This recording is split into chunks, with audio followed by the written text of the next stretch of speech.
Nagsauli na mahigit 100 milyong pisong cash si dating DPWH engineer Henry Alcantara sa DOJ.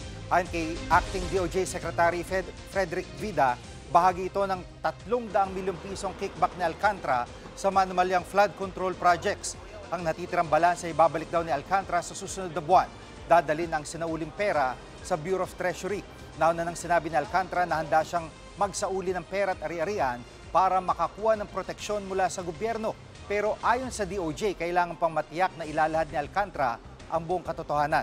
Sa ngayon ay provisionally admitted na si Alcantara sa Witness Protection Program. Naharap si Alcantara sa mga reklamong graft, malversation at perjury. Ang maganda po nito, sa bulsa po ng mamamayang Pilipino. Sa Bureau of Treasury po ang mag-i-issue. Pagkatapos po, checkin pa raw eh.